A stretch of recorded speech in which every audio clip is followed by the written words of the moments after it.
23వ ఏట పెళ్ళయింది సార్. ఎంతమంది పిల్లలు? 2 పిల్లలు సార్, 1 క్యారింగ్ సార్. ఆ విషయంలో నేను కింగ్ సార్, హ్యాపీస్. నా వయసు ఎంతో చెప్పు. మీ గడ్డాన్ని చూసి మీ వయసును ఎలా కనిపెట్టగలను సార్? 26 ఏళ్ళు. ఇంతవరకు జీవితంలో ఒక్క అమ్మాయిని కూడా లేదు. ఎన్ని రోజులని బాత్రూంలోనే, బీచ్ లో చూసినా వాళ్ళే కనిపిస్తున్నారు, అంత ఎండలోను.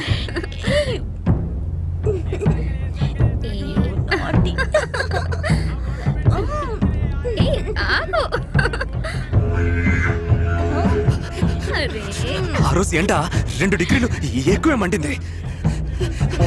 నడినెత్తిన డామ్ అనేదో పేలినట్టయింది. తీశాను, కాల్చాను.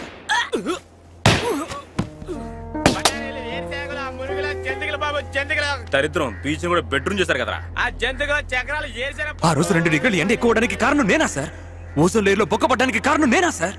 నా జీవితంలో ఒక్క అమ్మాయి కూడా లేకపోవడానికి కారణం నేనా సార్? అదే డబ్బు నోడు ఈజీగా తీసుకెళ్ళడానికి కారణం నేనా సార్? నా జీవితంలో అంజలి లేకుండా పోవడానికి కారణం నేనా సార్? చెప్పండి. నా అదృష్టం సార్, పోయిన వారం మీరు బీచ్ వైపుకి రాలేదు. ఏమన్నారు? బ్యాటరీ ఛార్జీ తక్కువగా ఉంది సార్. త్వరగా కంటిన్యూ చేయండి సార్. చంపడానికి కారణాలు ఏం అక్కర్లేదు.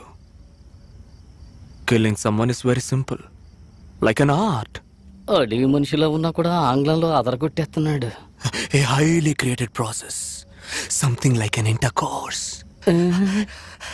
ఎవరైనా చంపేటప్పుడు తుపాకీ ఉందే తుపాకీ, ఈ వేలు రక్తం చేతికి అంటినప్పుడు పరవశం, ఎక్స్టసీ.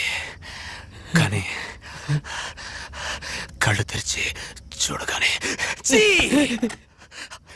అది అది రియల్లీ పెయిన్ఫుల్. మనం చిన్నప్పుడు స్కూల్లో ఎగ్జామ్లో ఫెయిల్ అయినప్పుడు పాస్ అవ్వాలి, నెక్స్ట్ ఇయర్ అయినా అనుకుంటాం కదా. అదే విధంగా ఒక మొర్ర తర్వాత ఇంకోటి చేయకూడదని బాగా అనుకుంటాను. కానీ ఈ చెయ్యిందే, ఈ చెయ్యి దీనికి వణుకు మొదలవుతుంది. తలలో టంగని ఒక గంట కొడుతుంది. అలా జరిగితే I'm going to do something. నేను పగల్లో ఎప్పుడు బయటికే వెళ్ళను. ఈ 4 గోడల మధ్య ఉంటాను. రాత్రే బయటికి వెళ్తాను. ఇలాగే పోయిన నెల బాగా ఒకటే ఒడుకు గంట కొడుతూనే ఉంది. అది వినపడగానే నేను బయటికి వెళ్ళేదో చేస్తాననిపించింది. నేను రూమ్ లోపలే ఉన్నాను. I was trying my level best to stay inside the room.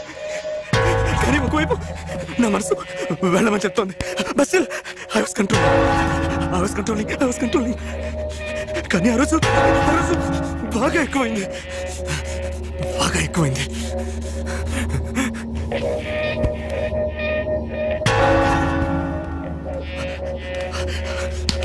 ఆ తర్వాత తలుపు తెరిచేద్దామనే వెళ్ళిపోయాను.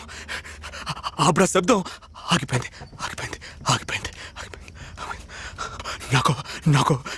నాకు మళ్ళీ ఆ శబ్దం వినపడుతుందేమోనని భయం.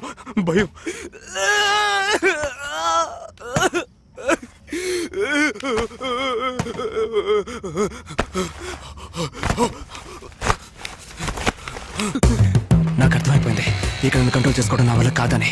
నేను బయటే ఉంటే ఎవరికైనా ఎప్పుడైనా నా వల్ల ప్రమాదం రావచ్చు. సో బెటర్ పోలీస్ స్టేషన్కి వెళ్దామని పరిగెత్తాను. నాకు తెలిసిన ఒకే ఒక పోలీస్ స్టేషన్, నన్ను డ్రైవర్తో కూర్చోబెట్టిన సీతమ్మధార పోలీస్ స్టేషన్. వెళ్లే దారిలోనే వాడిని చూశాను.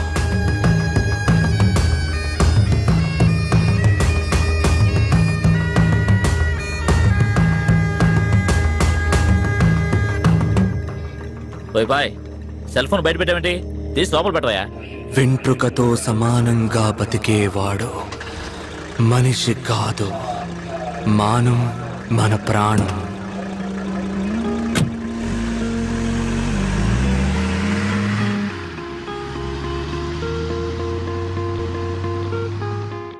అప్పుడే నాకు అనిపించింది నా సమస్యలన్నిటికీ వీడే కారణం అని. ఊళ్ళో ఎంతోమందిని లేపేశాను, ఆ ఇన్స్పెక్టర్ని కూడా లేపేస్తుంటే ఓ పని అయిపోయి ఉండేది. వీడే నేను వేసుకోవాల్సిన మాత్ర. బట్ ఒక ఇన్స్పెక్టర్ని చంపడం అనేది తేలికైన విషయం కాదు. So I planned it. ఒక వారం పాటు వాడు ఎక్కడెక్కడికి వెళ్తున్నాడో వాడిని ఫాలో చేశాను. అప్పుడే కనిపెట్టాను, ఊళ్ళో ఉన్న బార్లన్నీ మూసేసి ఒక పబ్లిక్ గ్రౌండ్ లో జీప్ ఆపి ఏమిటయ్యా అందులో ఒక బార్ ఓపెన్ చేసి జాలీగా ఉంటున్నాడని.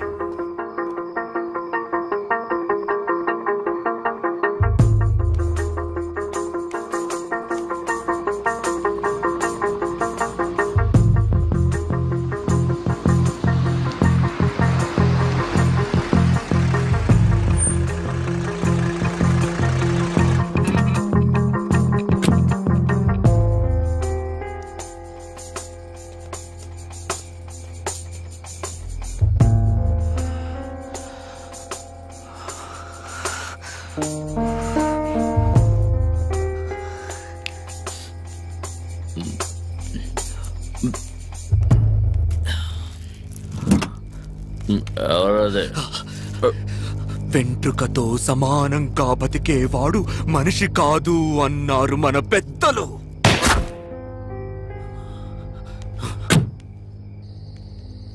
నాలో ఉన్న క్రూరత్వం నశించినట్టు అనిపించింది. నా మనసు ఎంతో తేలిగ్గా ఉంది. హత్య చేయాలనే ఫీలింగ్ ఇకెప్పటికీ రాదు అనుకున్నాను. ఆ అరుపులు, ఆ ఏడుపు నన్నేదో చేసేసా.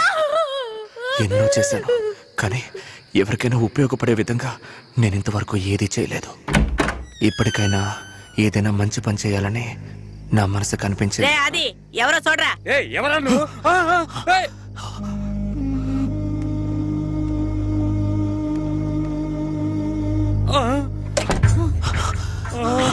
వెనకొచ్చే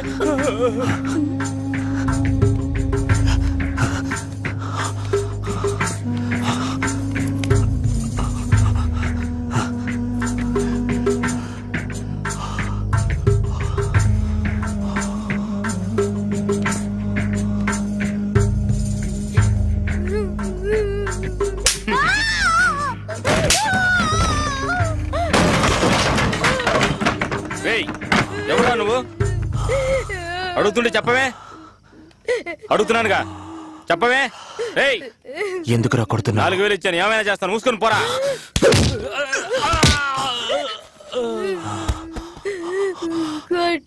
చెప్పండి. దేవతలా చూసిన అమ్మాయిని వేసేలా చూస్తే ఎలా ఉంటుంది సార్?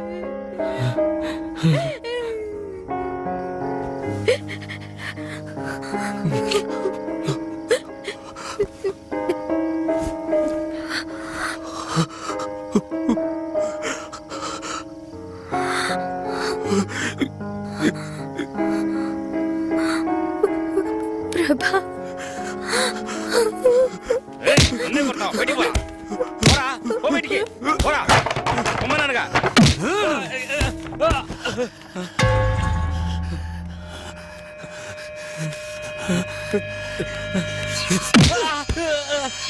నాలుగు వేలిస్తే ఏమైనా చేస్తావా? నీ కలిగే ఆ నొప్పేగా తనకి. అదే రక్తమే కదరా, అదే మాంసమే కదరా.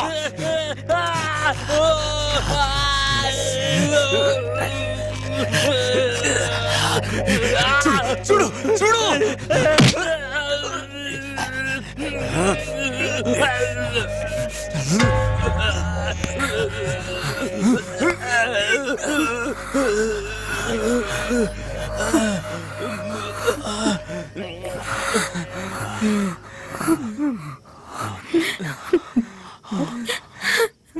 ముందు ఇక్కడ నుంచి వెళ్ళిపో.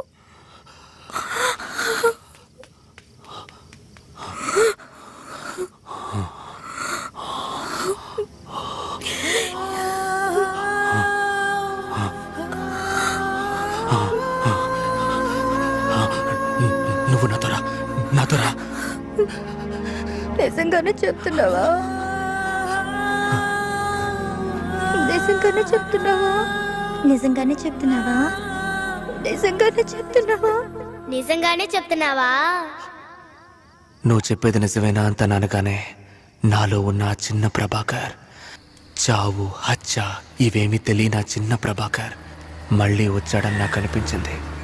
మేమే ఊరు వదిలేసి మాకు నచ్చిన ఊరికి వెళ్ళిపోవాలని నిర్ణయించుకున్నాం. 23వ ఏట పెళ్ళయింది సార్. ఎంతమంది పిల్లలు? 2 పిల్లలు సార్, ఒకటి క్యారియింగ్ సార్. ఆ విషయంలో నేను కింగ్ సార్. హ్యాపీస్. నా వయసు ఎంతో చెప్పు. మీ గడ్డాన్ని చూసి మీ వయసుని ఎలా కనిపెట్టగలం సార్? 26 ఏళ్ళు. ఇంతవరకు జీవితంలో ఒక్క అమ్మాయిని కూడా లేదు. ఎన్ని రోజులని బాత్రూంలోనే. బీచ్ లో ఎటు చూసినా వాళ్ళే కనిపిస్తున్నారు, అంత ఎండలోను.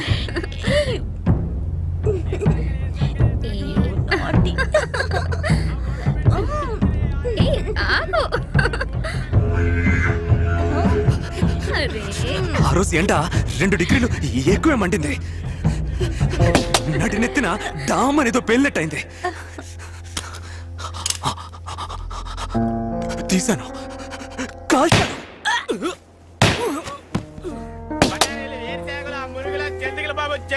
దరిద్రం బీచ్ కూడా బెడ్రూమ్ చేశారు కదరా. ఆ జంతువుల చక్రాలు ఆ రోజు 2 డిగ్రీలు ఎండ ఎక్కువ అవడానికి కారణం నేనా సార్? ఓజోన్ లేయర్లో బొక్కపడ్డానికి కారణం నేనా సార్? నా జీవితంలో ఒక్క అమ్మాయి కూడా లేకపోవడానికి కారణం నేనా సార్? అదే డబ్బు నోడు ఈజీగా తీసుకెళ్ళడానికి కారణం నేనా సార్? నా జీవితంలో అంజలి లేకుండా పోవడానికి కారణం నేనా సార్? చెప్పండి. నా అదృష్టం సార్, పోయిన వారం మీరు బీచ్ వైపుకి రాలేదు. ఏమన్నారు? బ్యాటరీ ఛార్జీ తక్కువగా ఉంది సార్. త్వరగా కంటిన్యూ చేయండి సార్. చంపడానికి కారణాలు ఏం అక్కర్లేదు. Killing someone is very simple, like an art. అడవి మనిషిలో ఉన్నా కూడా ఆంగ్లంలో అదరగొట్టేస్తున్నాడు. A highly created process, something like an intercourse. ఎవరైనా చంపేటప్పుడు తుపాకీ ఉందే తుపాకీ, ఈ వేలు రక్తం చేతికి అంటినప్పుడు పరవశం, ఎక్స్టసీ. కానీ కళ్ళు తెరిచి చూడగానే అది అది రియల్లీ పెయిన్ఫుల్. మనం చిన్నప్పుడు స్కూల్లో ఎగ్జామ్లో ఫెయిల్ అయినప్పుడు పాస్ అవ్వాలి, నెక్స్ట్ ఇయర్ అయినా అనుకుంటా కదా. అదే విధంగా ఒక మర్ర తర్వాత ఇంకోటి చేయకూడదని బాగా అనుకుంటాను. కానీ ఈ చెయ్యిందే, ఈ చెయ్యి దీనికి వణుకు మొదలవుతుంది. తలలో టంగని ఒక గంట కొడుతుంది. అలా జరిగితే I'm going to do something. నేను పగల్లో ఎప్పుడు బయటికే వెళ్ళను. ఈ నాలుగు గోడల మధ్య ఉంటాను. రాత్రే బయటికి వెళ్తాను. ఇలాగే పోయిన నెల బాగా ఒకటే వణుకు, గంట కొడుతూనే ఉంది. అది వినపడగానే నేను బయటికి వెళ్ళేదో చేస్తాననిపించింది. నేను రూమ్ లోపలే ఉన్నాను. I was trying my level best to stay inside the room. కానీ ఒకవైపు నా మనసు వెళ్ళమని చెప్తోంది. But still, I was controlling. కానీ ఆ రోజు బాగా ఎక్కువైంది.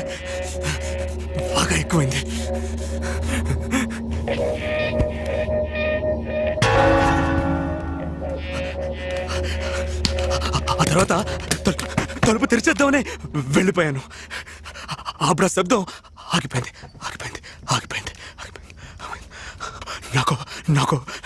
నాకు మళ్ళీ ఆ శబ్దం వినపడుతుందేమోనని భయం.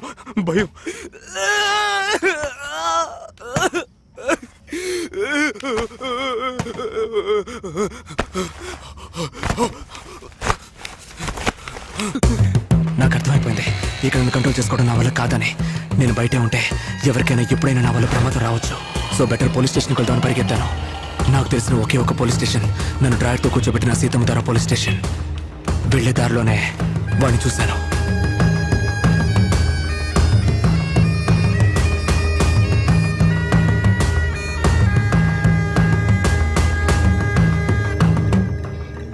బాయ్, సెల్ ఫోన్ బయట పెట్టావేంటి? తీసి లోపల పెట్టవా? వెంట్రుకతో సమానంగా బతికేవాడు మనిషి కాదు, మానం మన ప్రాణం.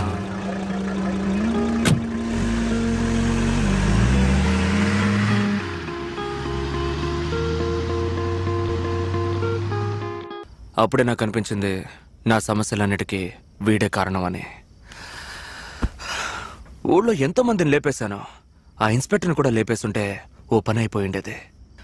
వీడే నేను వేసుకోవాల్సిన మాత్ర. బట్ ఒక ఇన్స్పెక్టర్ని చంపడం అనేది తేలికైన విషయం కాదు. So I planned it. ఒక వారం పాటు వాడు ఎక్కడెక్కడికి వెళ్తున్నాడో వాడిని ఫాలో చేశాను. అప్పుడే కనిపెట్టాను, ఊళ్ళో ఉన్న బార్లన్నీ మూసేసి ఒక పబ్లిక్ గ్రౌండ్లో జీప్ ఆపి అందులో ఒక బార్ ఓపెన్ చేసి జాలీగా ఉంటున్నాడని.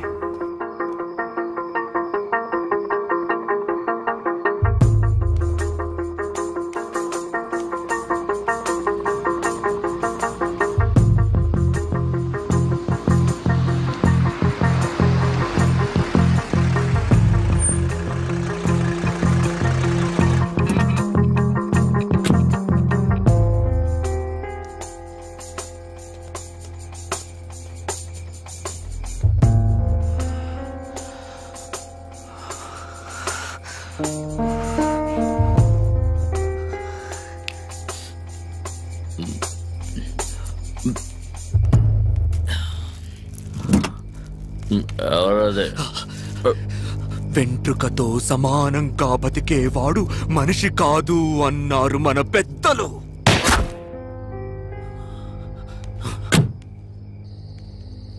నాలో ఉన్న క్రూరత్వం నశించినట్టు అనిపించింది.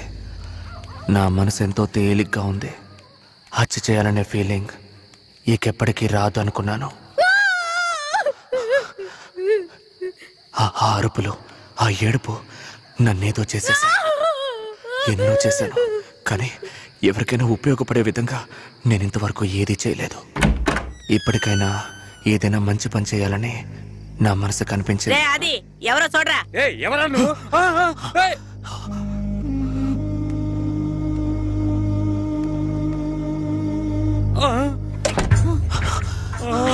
వెనకొచ్చే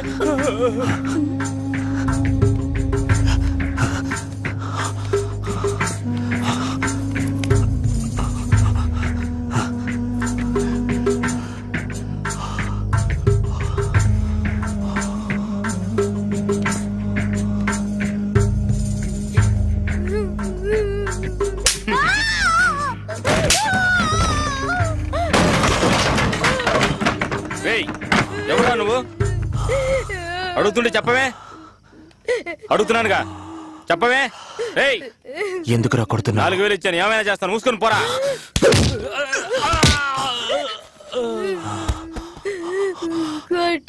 చెప్పండి. దేవతలా చూసిన అమ్మాయిని వేసేలా చూస్తే ఎలా ఉంటుంది సార్?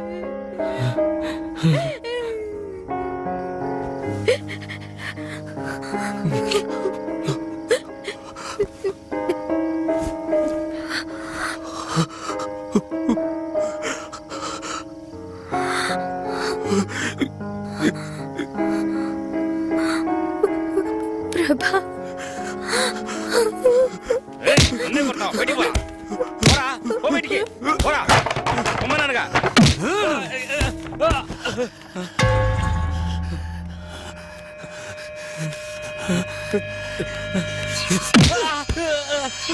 నాలుగు వేలిస్తే ఏమైనా చేస్తావా? నీ కలిగే ఆ నొప్పేగా తనకి. అదే రక్తమే కదరా, అదే మాంసమే కదరా.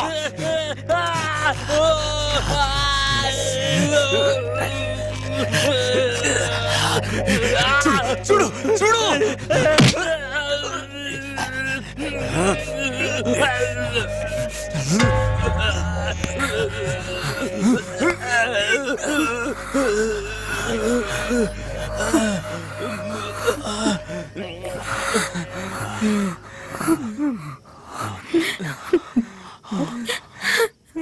ముందు ఇక్కడి నుంచి వెళ్ళిపో.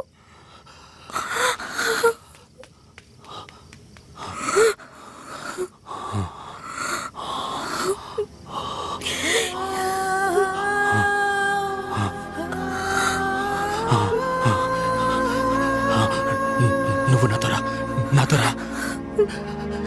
నిజంగానే చెప్తున్నావా? నిజంగానే చెప్తున్నావా? నిజంగానే చెప్తున్నావా? నిజంగానే చెప్తున్నావా? నిజంగానే చెప్తున్నావా? నువ్వు చెప్పేది నిజమేనా అంత అనగానే నాలో ఉన్న ఆ చిన్న ప్రభాకర్, చావు హత్య ఇవేమీ తెలియని ఆ చిన్న ప్రభాకర్ మళ్ళీ వచ్చాడని నాకు అనిపించింది. మేమే ఊరు వదిలేసి మాకు నచ్చిన ఊరికి వెళ్ళిపోవాలని నిర్ణయించుకున్నాం.